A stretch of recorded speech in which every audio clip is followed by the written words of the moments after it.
Captain Jake Morrison stood on the bridge of the UES Horizon, watching the stars drift past through the massive viewport. The exploration vessel had been traveling through the Kepler 442 system for 3 days now, conducting routine surveys of the asteroid field that orbited the dead star. It was boring work, the kind that made even veteran spacers like Morrison wonder why they had chosen a life among the stars. "Captain, I'm picking up something strange on the long-range sensors," called out navigator Lisa Park from her station. Her fingers danced across the holographic display, pulling up readings that made her frown. "There's an energy signature coming from one of the larger asteroids about 2,000 kilometers off our starboard bow." Morrison walked over to her station, his boots making soft thuds on the metal deck plating. At 42 years old, he had spent nearly 2 decades in space, and he had learned to trust his crew's instincts. Lisa Park was one of the best navigators in the fleet, and if she said something was strange, it was worth investigating. "What kind of energy signature?" Morrison asked, studying the readings over her shoulder. "That's just it, sir. It's not natural. The pattern is too regular, too structured. It almost looks like a power core, but that's impossible. Nothing could survive out here for more than a few years without maintenance." Chief Engineer Danny Wright looked up from his engineering console, his grease-stained uniform marking him as someone who spent more time in the engine room than on the bridge. "Captain, if there's a power source out there, it might be worth checking out." "Could be salvage, or maybe someone's in trouble," Morrison nodded slowly. In the vast emptiness of space, protocol dictated that any sign of life or technology should be investigated. Too many ships had been lost to the void, their crews never to be seen again. "Take us in closer, Lisa. Danny, I want full scans of that asteroid. Katie, monitor all communication frequencies." Communications Officer Katie Bell acknowledged the order with a quick nod, her hands already working to tune the ship's sensitive listening equipment. The Horizon moved through space with the grace of a predator, its engines humming quietly as they approached the mysterious energy source. As they drew closer, the asteroid resolved into a massive chunk of rock and ice, easily 3 kilometers across. But what caught Morrison's attention was the metallic gleam that showed through a crater on its surface. It looked like a ship, but not like any design he had ever seen before. "My God," whispered Lisa Park, her voice barely audible. "Captain, that's a human vessel. Look at the hull configuration and the engine placement. But the design is all wrong. It's too advanced, too sleek." Danny Wright ran his scanners over the embedded ship, his eyes widening as the data came back. "Captain, this is incredible. That ship is over 200 years old, but its power core is still active. Not just active, but running at 90% efficiency. I've never seen technology like this." Morrison felt a chill run down his spine. 200 years ago, humanity had barely achieved faster-than-light travel. The earliest colony ships were crude affairs, barely capable of reaching the nearest star systems.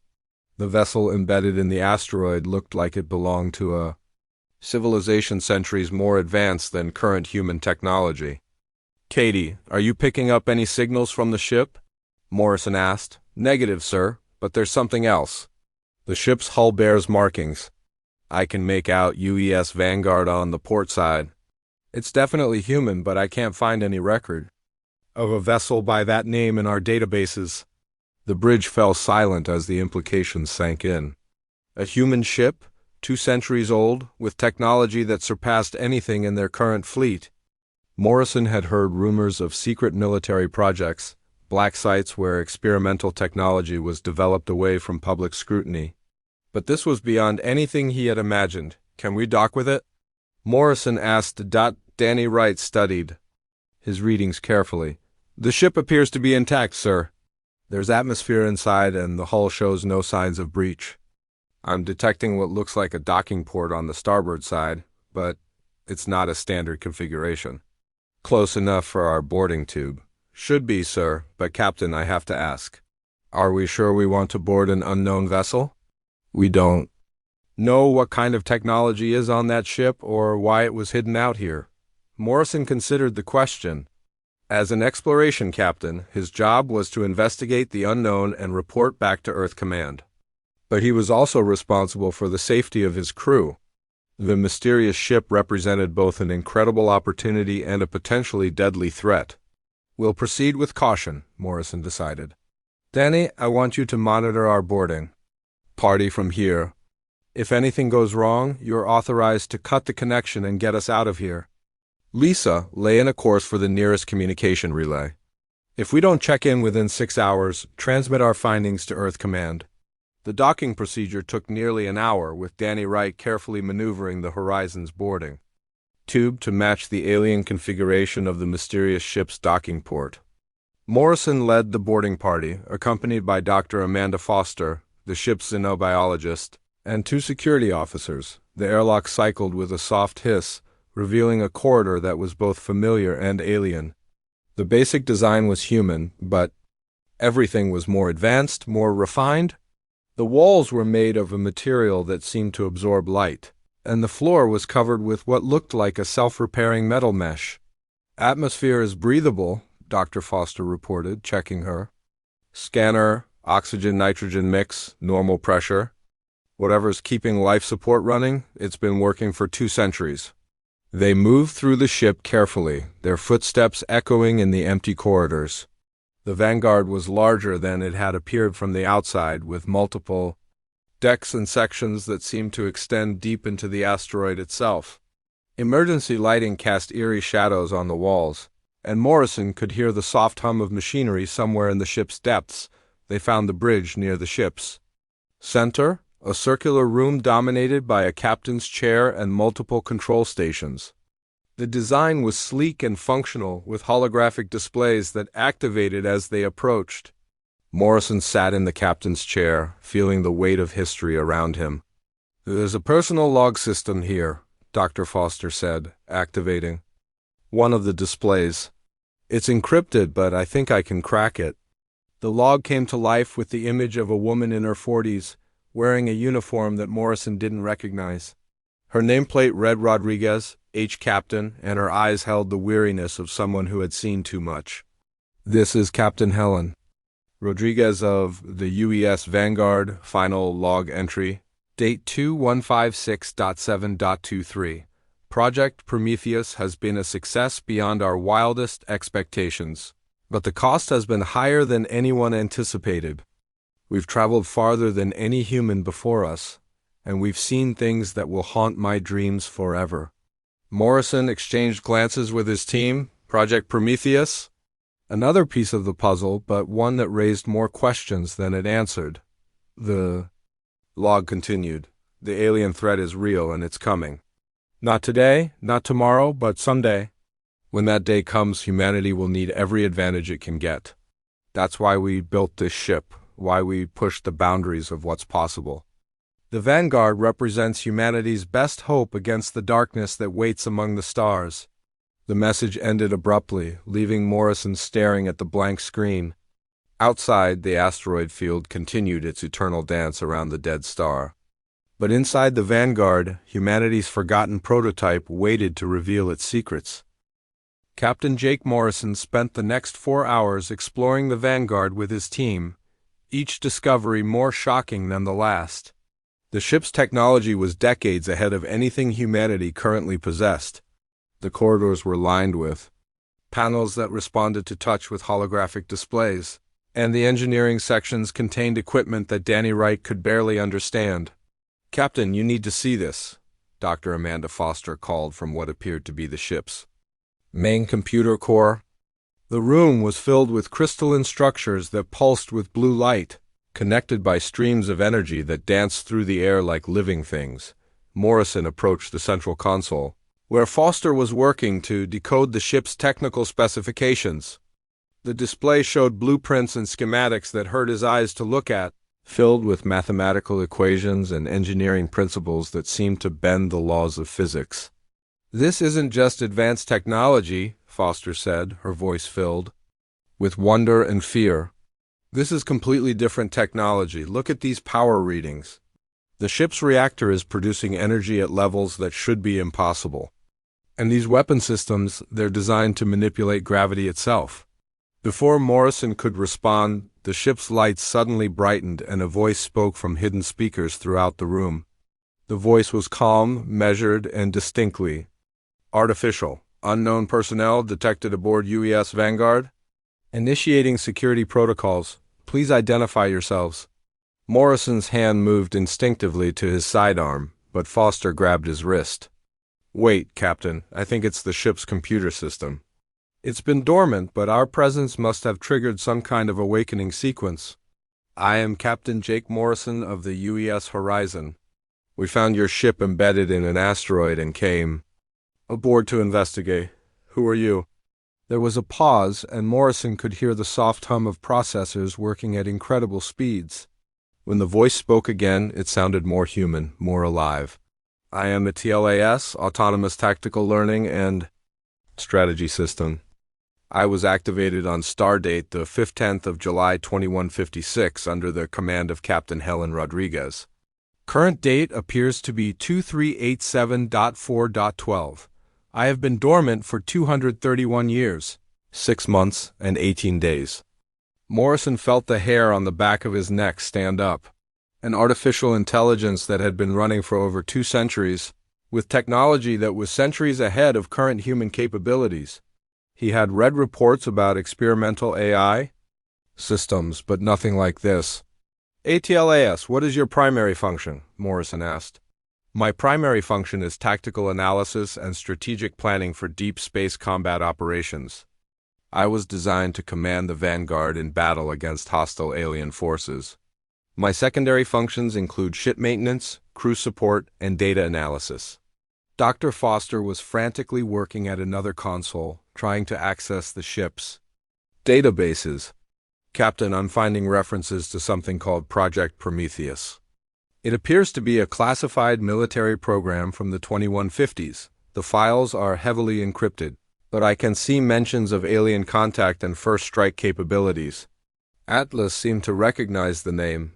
Project Prometheus was a black operations program designed to prepare humanity for inevitable contact with hostile alien civilizations. The Vanguard was constructed using recovered alien technology and advanced human engineering.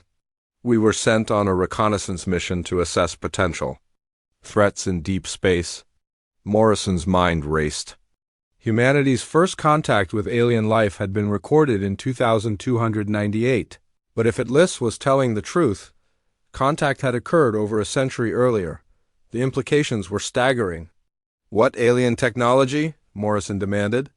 In 2154, human forces recovered the wreckage of an alien scout vessel in the Proxima Centauri system. The technology was studied and reverse engineered by teams at the Titan Research Facility. The Vanguard incorporates gravitic drive systems, adaptive shield technology, and quantum weapon systems based on alien designs. Foster's scanner beeped.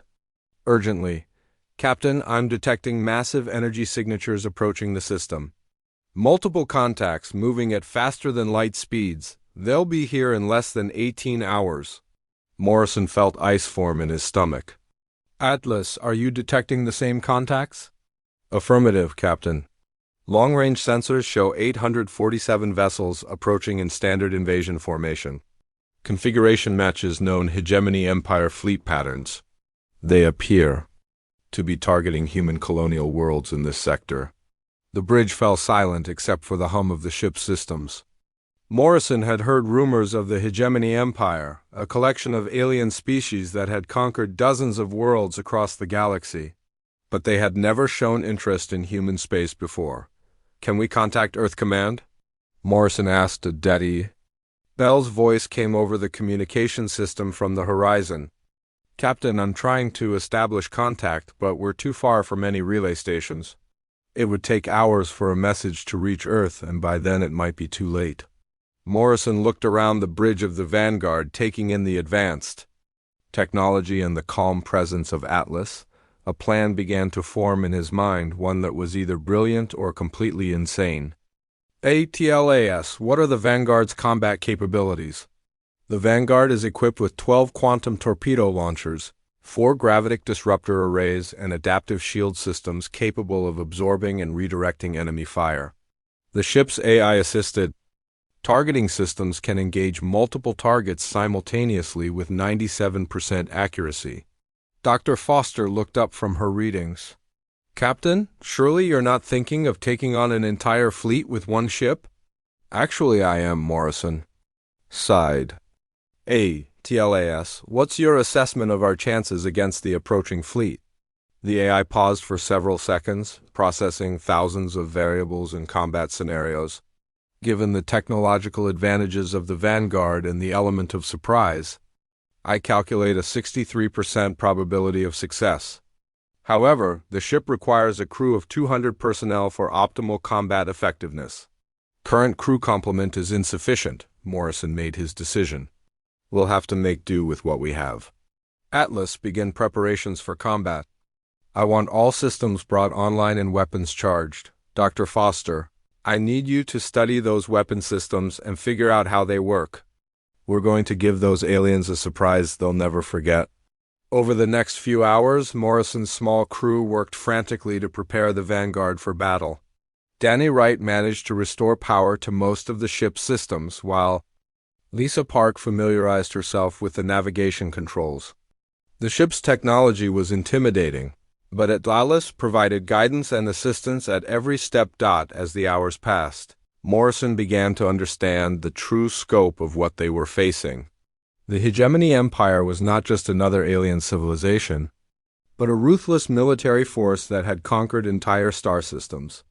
They had come to human space expecting easy victories and helpless prey. They were about to discover that humanity had been preparing for this moment for over 2 centuries, and that Earth's forgotten prototype was ready to remind the galaxy why humans were not to be underestimated. The battle for humanity's future was about to begin, and the Vanguard would be humanity's sword and shield against the darkness that threatened to consume them all. Admiral Zexler stood in the command center of his flagship, the Destroyer of Worlds, watching the holographic display that showed his massive fleet moving through hyperspace. The Krallick's commander was 7 feet tall with 4 arms and scaled skin that reflected the bridge lights like black metal. His yellow eyes gleamed with anticipation as he studied the tactical readouts. Intelligence Officer Krickstall, report on the human military capabilities, Zexler commanded, his voice carrying the authority of someone who had conquered 23 different species. Krickstall, a smaller Krallick with intricate scarring on his face that marked his rank, activated his console. Admiral, human technology appears primitive by our standards. Their fastest ships can barely reach half the speed of our cruisers. Their weapons are kinetic-based projectiles and basic energy beams. They have no shield technology that can withstand our plasma cannons. Zexler nodded with satisfaction. The humans had been lucky to avoid contact with the Hegemony Empire for so long, but their isolation had ended. The Empire needed new resources and slave worlds to fuel their expansion, and humanity would provide both. How many ships do the humans have in this sector? Zexler asked. Our scouts report fewer than 50 vessels total, Admiral. Most are cargo ships and civilian transports. Their military presence is minimal, with only a handful of patrol craft and exploration vessels. The bridge crew of alien officers buzzed with excitement. Easy conquests were rare in the galaxy, and most species fought desperately when faced with the Empire's might. The humans would be different. They were young, weak, and unprepared for the reality of galactic warfare. Admiral, we are receiving a transmission from the lead scout ships, reported Communications Officer Vexelen from her station. They are detecting a single human vessel in the target system, but it appears to be inactive. Zexler's mandibles clicked in amusement. One ship? Is it attempting to flee? Negative, Admiral. The vessel appears to be conducting some kind of survey operation. It shows no signs of combat readiness or defensive posturing. The Admiral turned to his tactical officer, a massive creature from the Thaxan species whose 6 arms could operate multiple weapon systems simultaneously. Tactical Officer Grexmar, prepare the fleet for standard intimidation formation. We will show these humans the futility of resistance before we begin the conquest. Meanwhile, on the bridge of the Vanguard, Captain Jake Morrison was studying the tactical display that Atlas had generated. The approaching fleet was enormous, with vessels ranging from small fighters to massive dreadnoughts that were larger than Earth's biggest space stations. "Atlas, break down the enemy fleet composition for me," Morrison requested. The AIS calm voice filled the bridge. "The enemy fleet consists of 847 vessels. 12 are classified as dreadnoughts, each approximately 3 kilometers in length. 45 are heavy cruisers, ranging from 1 to 2 kilometers. The remainder are destroyers, frigates, and support vessels." Dr. Amanda Foster looked up from her analysis of the ship's weapons systems. "Captain, I've been studying the gravitic disruptors. They work by creating localized gravitational fields that can tear apart molecular bonds. In theory, they could destroy a ship from the inside out, regardless of armor thickness." Morrison nodded grimly. "What about the adaptive shields?" "That's the most incredible part," Foster continued. "The shields don't just deflect energy attacks. They actually absorb the energy and feed it back into the ship's power systems. The more they shoot at us, the stronger we become." Danny Wright's voice came over the communication system from the engine room. "Captain, I've managed to restore 87% of the ship's systems. The gravitic drive is online, and I have to say, this thing can move in ways that will make your head spin." Morrison felt a grim smile cross his face. The Hegemony Empire expected to face primitive human technology, but they were about to encounter something that would shatter their understanding of what was possible. "ATLAS, show me the tactical plan," Morrison ordered. The holographic display shifted to show a three-dimensional battle map. The Vanguard appeared as a single blue dot surrounded by hundreds of red enemy contacts. But as Atlas began to explain the strategy, Morrison realized that the AI had found weaknesses in the enemy formation that human tacticians might have missed. "The enemy fleet is arranged in a standard intimidation formation," Atlas explained. "Their heavy ships are positioned at the center with lighter vessels forming a protective screen. This formation is designed to maximize psychological impact, but it creates tactical vulnerabilities." Morrison studied the display. "What kind of vulnerabilities?" "The formation assumes the enemy will attempt to flee or surrender when faced with overwhelming numbers. The command ships are clustered together for maximum visual impact, but this makes them vulnerable to concentrated attack. Additionally, their communication systems appear to rely on quantum entanglement networks that can be disrupted by gravitic interference." Lisa Park had been quietly studying the navigation controls, and now she spoke up. "Captain, I think I understand how this gravitic drive works. We can literally fold space around the ship, moving in directions that three-dimensional thinking can't account for. We could appear inside their formation before they even know we're there." The plan that emerged over the next few hours was audacious beyond anything Morrison had ever attempted. The Vanguard would use its cloaking systems to approach the enemy. Fleet undetected, then appear in the center of their formation and begin systematically destroying their command structure. "The key is speed and shock," Atlas explained. "We must eliminate their ability to coordinate a response while demonstrating capabilities that will break their morale. Fear is our greatest weapon." Morrison gathered his small crew for a final briefing. Besides himself, they had Dr. Foster, Lisa Park, Danny Wright, and Katie Bell, 5 people against nearly 1,000 alien ships, but they had advantages that the enemy couldn't imagine. "I won't lie to you," Morrison said. "This is probably suicide.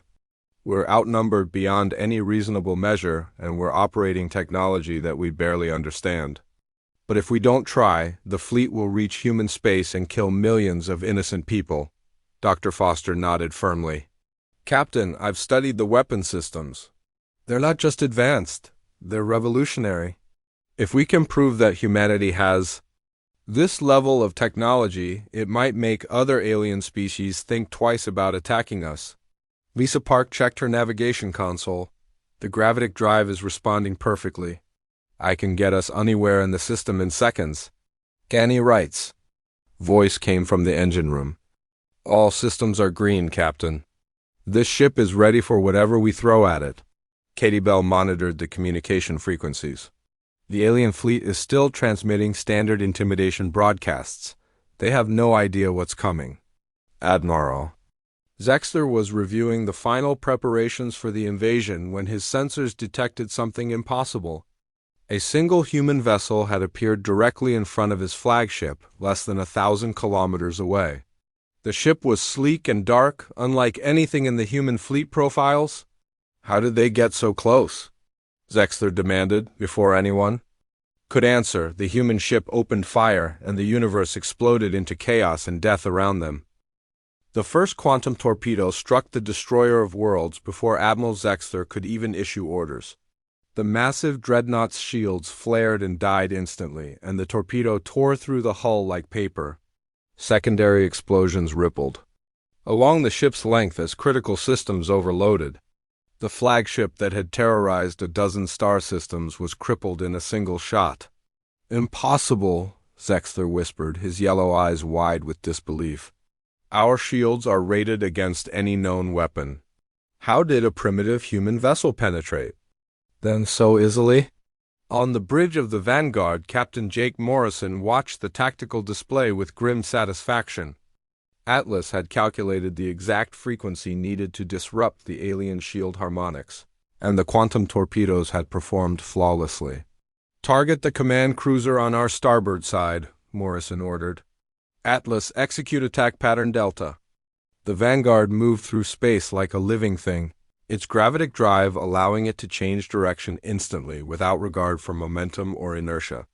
Lisa Park's fingers danced across the navigation controls as she guided the ship through movements that would have been impossible for any conventional vessel. The second quantum torpedo struck the command cruiser Eternal Blade, and the explosion was so violent that it vaporized 3 smaller ships that had been flying in formation. Nearby, the alien crews had no time to react, no chance to understand what was happening to them. "All ships, concentrate fire on the human vessel," Admiral Zexter commanded, his voice carrying across the fleet communication network. "Destroy it immediately." Hundreds of alien weapons opened fire simultaneously. Plasma cannons, particle beams, and fusion missiles converged on the Vanguard's position. The space around the human ship lit up like a star as energies that could destroy planets focused on a single target. But instead of being destroyed, the Vanguard's adaptive shields absorbed every bit of energy that struck them. The shield generators hummed with increasing power as they converted the alien attacks into fuel for the ship's weapons and drive systems. "Incredible," Dr. Amanda Foster breathed, watching the power readings climb. "The shields are actually making us stronger. The more they shoot at us, the more energy we have to fight back." Danny Wright's voice came over the communication system from the engine room. "Captain, we're running at 120% power now. This ship is performing beyond its original specifications." Morrison smiled grimly. "Then let's give them something to really worry about. Atlas, activate the gravitic disruptors." The gravitic disruptor arrays were weapons that existed at the edge of theoretical physics. They created localized gravitational anomalies that could tear apart the molecular bonds holding matter together. When the disruptors fired, they didn't just destroy their targets. They unmade them at the most fundamental level. The heavy cruiser conquest of stars simply came apart as the gravitic field washed over it. The ship's hull twisted and stretched, like taffy before breaking into component atoms. The crew had no time to scream before they were scattered across space as individual particles. "What kind of weapon is that?" Intelligence Officer Crickstall shouted, his voice cracking with terror. "It's not in any of our databases. The humans aren't supposed to have technology like this." Admiral Zexter watched in horror as his fleet began to die around him. Ships that had conquered worlds were being destroyed by weapons that seemed to ignore the laws of physics. The single human vessel moved through his formation like a predator among prey, each shot destroying vessels that had taken years to build. "Sir, we're receiving panic transmissions from across the fleet," Communications Officer Vexelin reported. "The smaller ships are requesting permission to retreat. Morale is collapsing." The Vanguard continued its deadly dance through the alien formation. Lisa Park had become one with the ship's navigation systems, guiding the vessel through impossible maneuvers that made it nearly impossible to target. The ship would appear in one location, destroy several enemy vessels, then vanish and reappear somewhere else entirely. How are they moving like that? Tactical Officer Grexmar demanded. Their engine emissions suggest they're using some kind of space-folding technology, but that's impossible. No species has ever mastered gravitational manipulation to that degree. Morrison studied the tactical display as Atlas highlighted the next group of targets. The alien fleet was beginning to break formation as panic spread through their ranks. Ships that had maintained perfect discipline for decades were now firing wildly and attempting to flee. They're starting to scatter, Morrison observed. Atlas, prioritize the dreadnoughts. We need to eliminate their heavy firepower before they can reorganize. The AI's response was immediate. Acknowledged, Captain. Targeting dreadnought-class vessels. Recommend gravitic disruptor attack on the Starbreaker, coordinates mark 77 Alpha. The Starbreaker was a massive vessel over 3 kilometers, long and armed with enough firepower to level a continent. It had been the pride of the hegemony fleet, a symbol of their unstoppable might. The gravitic disruptor hit it amidships, and the great ship folded in on itself, like a collapsing star before exploding in a flash of light that illuminated the entire battle zone. My God, Katie Bell whispered from her communication station. We're actually winning. A single ship against their entire fleet, and we're winning. But the victory was not without cost. The Vanguard systems were being pushed beyond their limits, and warning lights were beginning to flash across the engineering displays. The ship had been designed for hit-and-run tactics, not sustained combat against overwhelming odds. Captain, we're starting to see stress fractures in the hull, Danny Wright reported. The gravitic drive is operating at dangerous levels. We can't keep this up forever. Morrison nodded grimly. Atlas, how many enemy vessels remain? Current count shows 412 active enemy vessels, including 7 dreadnoughts. However, fleet cohesion has collapsed. They are no longer operating as a coordinated force. Admiral Zexter was desperately trying to rally his remaining ships when another gravitic disruptor beam tore through the dreadnought Worldender. The massive vessel split in half, its crew compartments venting atmosphere and bodies into space. All ships, fall back to minimum safe distance, Zexter commanded. We need to regroup and assess this new threat.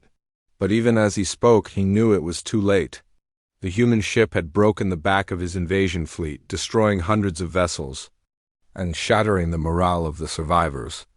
The hegemony empire's reputation for invincibility had been shattered by a single prototype vessel that shouldn't have existed. Morrison watched as the alien ships began to retreat, their formation dissolving into chaos. Atlas pursuit course. We can't let them escape to report back to their superiors. The Vanguard turned and began hunting the fleeing alien vessels, its quantum torpedoes and gravitic disruptors reaching out across space to claim more victims. The battle had become a slaughter, and Morrison felt no mercy for the aliens who had come to destroy his species. The legend of Earth's forgotten prototype was being written in fire and blood among the stars. The last alien ship exploded in a brilliant flash of light, its debris joining the wreckage of 846 other vessels that now drifted through space like a graveyard of broken dreams. Captain Jake Morrison sat in the command chair of the Vanguard, watching the tactical display show nothing but empty space where the mighty hegemony fleet had once been. All enemy contacts eliminated, Atlas reported, its voice as calm as if it had just completed a routine system check. No survivors detected. Fleet destruction is complete. Dr. Amanda Foster stared at her readings in disbelief. Captain, in 4 hours we destroyed an entire invasion fleet. 847 ships, including 12 dreadnoughts. This is impossible by any measure of conventional warfare. Morrison felt the weight of what they had accomplished settling on his shoulders. They had saved humanity from invasion, but they had also announced to the galaxy that humans possessed technology that could challenge any known military force. The implications were staggering. Danny, ship status report, Morrison called to the engine room. Danny Wright's voice crackled over the communication system. Captain, we're in rough shape. The gravitic drive is operating at dangerous levels, and we've got stress fractures throughout the hull. The quantum torpedo launchers need complete rebuilds, and the shield generators are running on backup power. This ship fought beyond its design limits. Lisa Park looked up from her navigation console. Captain, we're receiving a priority transmission from Earth Command. They're demanding an immediate report on the energy signatures detected in this system. Morrison nodded. The battle had been visible across half the galaxy, and Earth's monitoring stations would have detected the massive energy releases. Katie, open a channel to Earth Command. The face of Admiral Sarah Rodriguez appeared on the main screen, her expression a mixture of concern and confusion. Morrison's heart skipped a beat when he saw the name on her uniform, Rodriguez, the same name as the Vanguard's original captain. Captain Morrison, this is Admiral Rodriguez of Earth Command. Our sensors detected massive energy signatures in your location, consistent with a major space battle. What is your status? Morrison took a deep breath. Admiral, we discovered a derelict human vessel embedded in an asteroid. The ship turned out to be a prototype from a classified project called Prometheus. We used it to defend against an alien invasion fleet. Admiral Rodriguez's eyes widened. Did you say Prometheus? Captain, that project was classified at the highest levels. How do you know that name? The ship's AI told us, Admiral. We found logs from Captain Helen Rodriguez. Are you related? The Admiral's face went pale. Helen Rodriguez was my great-grandmother. She disappeared on a classified mission in 2156, and the details were sealed by military intelligence. You're telling me you found her ship? Dr. Foster stepped forward. Admiral, the technology on this vessel is centuries ahead of our current capabilities. We're talking about weapons that can manipulate gravity, shields that absorb energy attacks, and an AI system that's more advanced than anything we've ever built. Admiral Rodriguez was quiet for a long moment, processing the implications. Captain Morrison, you need to return to Earth immediately. This discovery changes everything we know about human technological development. We need to understand how this technology works and why it was hidden from us. Morrison shook his head. I'm afraid that's not possible, Admiral. The ship is too damaged for long-distance travel, and we've discovered something else. There are more ships like this one hidden throughout human space. Atlas had been monitoring the conversation and now spoke up. Admiral Rodriguez, I have located 17 additional Prometheus-class vessels in various hidden locations. They were placed as a defensive network in case of alien invasion. Your great-grandmother was part of a program designed to protect humanity from threats we were not yet ready to face. The Admiral stared at the screen in shock. 17 more ships? Captain, do you understand what this means? We have a fleet of advanced warships that nobody knows about. Morrison nodded grimly. Admiral, there's something else you need to know. The aliens we destroyed were part of something called the Hegemony Empire. According to their communications, they've conquered 23 different species. Earth was supposed to be their next target. Dr. Foster pulled up the data they had gathered from the alien ships. Admiral, these aliens had detailed intelligence about our military capabilities. They knew about our fleet strengths, our weapon systems, and our defensive positions. Someone has been watching us. The implications hit Admiral Rodriguez like a physical blow. They've been preparing to invade us. If you hadn't found that ship, if you hadn't stopped their fleet, they would have caught us completely unprepared. Morrison leaned forward. Admiral, we need to activate the other Prometheus ships immediately. The Hegemony Empire will send another fleet when this one doesn't report back. We need to be ready for them. Katie Bell suddenly looked up from her communication station. Captain, I'm detecting multiple hyperspace signatures approaching the system, large ships moving fast. Morrison felt his blood turn to ice. Atlas analysis. Detecting 47 vessels approaching from the direction of Hegemony space. Configuration suggests a reconnaissance force sent to investigate the loss of the invasion fleet. Estimated arrival time is 6 hours. Admiral Rodriguez's face hardened with determination. Captain Morrison, I'm authorizing the activation of all Prometheus vessels under Emergency Protocol 7. Dr. Foster, I need you to transmit all technical data about the alien technology to our research teams immediately.